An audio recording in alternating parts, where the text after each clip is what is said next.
Wait കുറവായിട്ടിരിക്കുന്ന മക്കൾക്ക് wait കൂടാൻ നിങ്ങൾ ആഗ്രഹിക്കൂലേ? അപ്പോൾ അതിനെ സഹായിക്കുന്ന രീതിയിലുള്ള ഫുഡ് ഐറ്റംസ് ഒക്കെയാണ് കേട്ടോ ഇന്നത്തെ നമ്മുടെ വീഡിയോ. അതിനായിട്ട് ഏതൊക്കെ ഫുഡ് ഐറ്റംസ് കൊടുക്കാം, അത് ഏത് രീതിയിൽ കൊടുക്കണം എന്നൊക്കെ ഉൾപ്പെടുത്തിയിട്ടുള്ളതാണ് കേട്ടോ ഇന്നത്തെ നമ്മുടെ വീഡിയോ. അപ്പോൾ നിങ്ങൾ വീഡിയോ മൊത്തം കാണണേ, സ്കിപ്പ് ചെയ്യാതെ കണ്ടു കഴിഞ്ഞാൽ നിങ്ങൾക്ക് അതിൻ്റെ ഡീറ്റെയിൽസ് മനസ്സിലാവും. അപ്പോൾ നമുക്കൊരു 5 മിനിറ്റിൽ തന്നെ വീഡിയോ തീർക്കാം കേട്ടോ. അതിനായിട്ട് നമ്മൾ ഒരു സവാള ഫ്രൈ ചെയ്തെടുക്കുന്നുണ്ട്. ഇനി അതിലേക്ക് വെളുത്തുള്ളി ഇഞ്ചി പേസ്റ്റും ചേർത്ത് അതൊന്ന് ഫ്രൈ ആക്കിയെടുക്കാം. അതൊന്ന് ഫ്രൈ ആയി വരുമ്പോൾ നമുക്ക് ഒരു തക്കാളി ചേർത്തിട്ട് അതും ഇതുപോലെ ഒന്ന് നല്ലപോലെ ഒന്ന് ഫ്രൈ ആക്കിയെടുക്കാം. അതൊന്ന് ഫ്രൈ ആയി വരുമ്പോൾ നമുക്ക് 2 തണ്ട് കറിവേപ്പിലയും കൂടി ആഡ് ചെയ്തിട്ട് അതൊന്ന് ഇളക്കി കൊടുക്കാം. നല്ലപോലെ ഒന്ന് ഫ്രൈ ആയി വരുമ്പോൾ അത് നമുക്ക് അതിലേക്ക് ഇനി മുട്ട ചേർക്കാം. അപ്പോൾ 2 മുട്ടയായിട്ടാണ് നമ്മളിന്ന് ആഡ് ചെയ്യണേ. അപ്പോൾ അതായത് ഇതുപോലെ നമ്മളൊരു ഷേപ്പാക്കി വെക്കുന്നുണ്ട്. ഇനി ആ ഒരു ഷേപ്പിൻ്റെ ഉള്ളിൽ നമ്മൾ മുട്ട ഇടണേ. അപ്പോൾ കാണാനും കുട്ടികൾക്ക് കാണുമ്പോൾ രസം തോന്നുകയും ചെയ്യും, അവർ കഴിക്കുകയും ചെയ്യും. അപ്പോൾ നമ്മൾ 2 മുട്ട ഇതിൽ ആഡ് ചെയ്ത് കൊടുത്തിട്ടുണ്ട്. ഇനി ഇതിലേക്ക് നമ്മൾ കുരുമുളക് പൊടി ഒന്ന് ആഡ് ചെയ്ത് കൊടുക്കുന്നുണ്ട്. അത് അധികം വേണമെന്നില്ല കേട്ടോ, ചെറുതായിട്ട് ഇങ്ങനെ തൂവി കൊടുത്താൽ മതിയേ, ചെറിയ രീതിയിലൊന്ന് എരിവ് കിട്ടാൻ വേണ്ടി. ഇനി ഇതിലേക്ക് നമുക്ക് കുറച്ച് ഉപ്പ് ചേർക്കാം, പിന്നെ അതുപോലെ കുറച്ച് മഞ്ഞൾപ്പൊടി കൂടി ചേർക്കാം. ഇത് മറിച്ചൊന്നും ഇടണ്ട കേട്ടോ, നമ്മൾ ഇങ്ങനെ തന്നെ ഒന്ന് വെന്തിട്ടാൽ മതി. അധികം നേരം വേവിക്കുകയും വേണ്ട, അപ്പോൾ അതിൻ്റെ ടേസ്റ്റും മാറും. പെട്ടെന്ന് തന്നെ എടുക്കാം. കൂടെ നമ്മളൊരു ചപ്പാത്തിയും കൂടി റെഡിയാക്കി എടുത്തിട്ടുണ്ട് കേട്ടോ. ഇനി കുട്ടികൾക്ക് കൊടുക്കുമ്പോൾ നമ്മൾ എന്തൊക്കെ ശ്രദ്ധിക്കണം എന്നുള്ളത് പറഞ്ഞുതരാം കേട്ടോ. ഒരു ടീനേജ് വരെയുള്ള കുട്ടികൾക്ക് എങ്ങനെ കൊടുക്കണം എന്നുള്ളതാട്ടോ നമ്മൾ പറയണേ. ഒരാഴ്ച കുട്ടികൾക്ക് കണ്ടിന്യൂസ് ആയിട്ട് കൊടുക്കാൻ പറ്റിയ ഒരു ഹെൽത്തി ഫുഡ് തന്നെയാട്ടോ ഇത്. അപ്പോൾ നമ്മൾ ഉണ്ടാക്കിയത് ബട്ടറിലാട്ടോ ഉണ്ടാക്കി, അപ്പോൾ ഓയിൽ അധികം ചേർത്തിട്ടുമില്ല. അപ്പോൾ കുട്ടികൾക്ക് അത് നല്ല ഹെൽത്തിനും നല്ലതാണ്. പിന്നെ പാനിൽ ഉണ്ടാക്കിക്കൊണ്ട് തന്നെ നമ്മൾക്ക് അധികം ഓയിൽ ചേർക്കേണ്ട വന്നിട്ടുമില്ല. പിന്നെ നല്ല പോലെ നമ്മൾ ഫ്രൈ ആക്കി എടുത്തിട്ടുണ്ട്. അപ്പോൾ അതുകൊണ്ട് തന്നെ ടേസ്റ്റും കൂടും. നമ്മൾ ആ സമയത്ത് ഉപ്പ് ചേർത്തിട്ടുമില്ല. ഫ്രൈ ആയി എല്ലാം കഴിഞ്ഞതിന് ശേഷമാണ് നമ്മൾ ചെറിയ രീതിയിൽ ഉപ്പ് ചേർത്തിട്ടുള്ളൂ.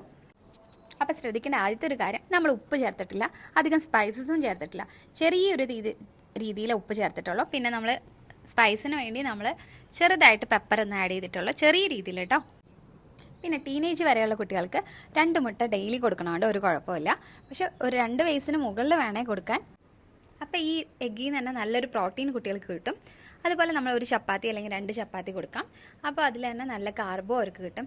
അപ്പോൾ നമ്മൾ ചപ്പാത്തി കൊടുക്കുമ്പോൾ നമ്മൾ ഓയിലൊന്നും ചേർക്കണ്ട കേട്ടോ. ചപ്പാത്തി ഉണ്ടാക്കിയതിന് ശേഷം നമ്മൾ 1 സ്പൂൺ നെയ്യ് ചേർക്കുന്നുണ്ട്. അപ്പോൾ ചൂടൊക്കെ ആ ഒരു ചൂടിൽ തന്നെ നമ്മൾ നെയ്യ് ചേർത്ത് കൊടുക്കുന്നുണ്ട്. അപ്പോൾ ചപ്പാത്തി നല്ല സോഫ്റ്റായി കിട്ടുകയും ചെയ്യും. അപ്പോൾ കുട്ടികൾക്ക് ഇഷ്ടമാവുകയും ചെയ്യും കേട്ടോ. അപ്പോൾ നമ്മൾ ഇന്ന് കൊടുത്തിരിക്കുന്ന മീലിൽ നമ്മൾ നല്ല പ്രോട്ടീൻ റിച്ച് ആയിട്ടുള്ള ഒരു ഫുഡ് തന്നെ കൊടുക്കണേ. നമ്മൾ ഓയിൽ ചേർക്കണില്ല, അൺഹെൽത്തി ആയിട്ട് ഒന്നും ചേർത്തിട്ടില്ല. നമ്മൾ ഈ സവാള നമ്മൾ ഫ്രൈ ചെയ്തെടുത്തപ്പോഴും കൂടെ നമ്മൾ ഓയിൽ ചേർത്തിട്ടില്ല, ചെറിയ രീതിയിൽ ഒരു ബട്ടർ ചേർത്തിട്ടാട്ടോ നല്ല പോലെ ഫ്രൈ ആക്കി എടുത്തിരിക്കണേ. പിന്നെ ഇതിൻ്റെ കൂടെ നമ്മൾ 1 ഗ്ലാസ് പാല് ഡെയിലി കൊടുക്കണേ. ഇത് നമ്മൾ ടീനേജിന് താഴെയുള്ള കുട്ടികൾക്കാട്ടോ നമ്മൾ പറയുന്നത്. ടീനേജിന് മുകളിൽ നമ്മൾ പാലൊന്നും കൊടുക്കേണ്ട ആവശ്യമില്ല, അതിൻ്റെ ആവശ്യമില്ല. നമ്മൾ ടീനേജിന് വരെ നമ്മൾ പാല് കൊടുക്കണം. അപ്പോൾ അവരുടെ ബ്രെയിൻ ഡെവലപ്മെൻറ്റിനാണെങ്കിലും അവരുടെ ഹെൽത്തിനാണെങ്കിലും മൊത്തത്തിൽ അവർക്കൊരു നല്ലൊരു എനർജി കിട്ടാനായിട്ടും പാല് നല്ലപോലെ സഹായിക്കുന്ന ഒരു സാധനമാണ്. പിന്നെ പാല് കൊടുക്കുമ്പോൾ നമ്മൾ ഷുഗർ ഒരിക്കലും ആഡ് ചെയ്യരുത് കേട്ടോ. അപ്പോൾ നമ്മൾ കിട്ടണ ആ ബെനിഫിറ്റ്സും കൂടി ഇല്ലാതെയാവും. അതായത് നമ്മൾ പാല് കൊടുക്കുമ്പോൾ നമുക്ക് ബെനിഫിറ്റ്സ് കിട്ടണം. ഇപ്പോൾ ബോണിന് നല്ല സ്ട്രെങ്ത് ആയിട്ടുള്ള ബോൺ, പിന്നെ മസിൽസ് നല്ല സ്ട്രെങ്തൻ ആവാനൊക്കെ ആയിട്ടാണെങ്കിലും സഹായിക്കുമായിരുന്നു. പക്ഷേ അത് നമ്മൾ ഷുഗർ കൊടുത്ത് അത് ഇല്ലാതാക്കരുത്.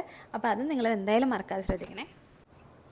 പിന്നെ വെയിറ്റ് കൂടാൻ നല്ലപോലെ സഹായിക്കുന്ന ഒരു ഐറ്റമാണ് പീനട്ട് കഴിക്കുമ്പോൾ കുട്ടികൾക്ക് നല്ല രീതിയിൽ വെയിറ്റ് വെക്കാനും ചാൻസ് ഉണ്ട്. അപ്പോൾ ഒരു കൈപ്പിടി എന്നുള്ള രീതിയിൽ പീനട്ട് കൊടുക്കാം.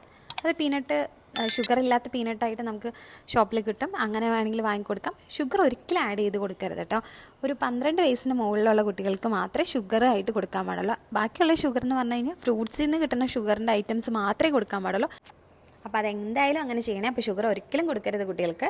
അത് നമ്മൾ ചെറുപ്പം തൊട്ടേ ശീലിച്ചാൽ മതി. നമ്മൾ ഷുഗറുള്ള ഐറ്റംസ് അവർക്ക് ചെറുപ്പം തൊട്ടേ നമ്മൾ അങ്ങനെ ശീലിക്കുമ്പോൾ അവർക്ക് ഷുഗറിനുള്ള ഒരു ക്രേവിങ്സ് ഒന്നും ഉണ്ടാവില്ല. അതുപോലെ നേന്ത്രപ്പഴം ഡെയിലി നമ്മൾ ഒരു നേന്ത്രപ്പഴം കുട്ടികൾക്ക് കൊടുക്കാൻ നല്ലതാണ്.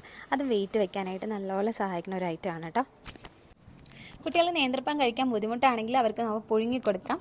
ഇനി പുഴുങ്ങി കൊടുത്തിട്ട് ഇഷ്ടമാവണില്ലെങ്കിൽ ഞാനൊരു റെസിപ്പി ചെയ്തിട്ടുണ്ടായിരുന്നു കുട്ടികൾക്ക്, ഒരു നല്ലൊരു സ്നാക്സ് എന്ന് പറഞ്ഞിട്ട്. അതും നല്ല ഹെൽത്തി രീതിയിലാണ് ചെയ്തിരിക്കണേ. നമ്മൾ ഓയിലൊന്നും ചേർക്കാണ്ടായിട്ടോ ചെയ്തിരിക്കണേ. അപ്പം നെയ്യിലാണ് ഉണ്ടാക്കിയിരിക്കണേ. അപ്പം നെയ്യ് കൊടുക്കുമ്പോൾ നമ്മൾ ഡെയിലി ഒരു 2 ടേബിൾ സ്പൂൺ നെയ്യ് എന്നുള്ളൊരു കണക്ക് മതി. അപ്പോൾ ഓൾറെഡി ചപ്പാത്തിയിൽ നമ്മളങ്ങനെ നെയ്യ് കൊടുത്തിട്ടുണ്ടെങ്കിൽ അപ്പോൾ അതിനനുസരിച്ച് നമ്മളിതിലും അതിൽ അഡ്ജസ്റ്റ് ചെയ്താൽ മതി.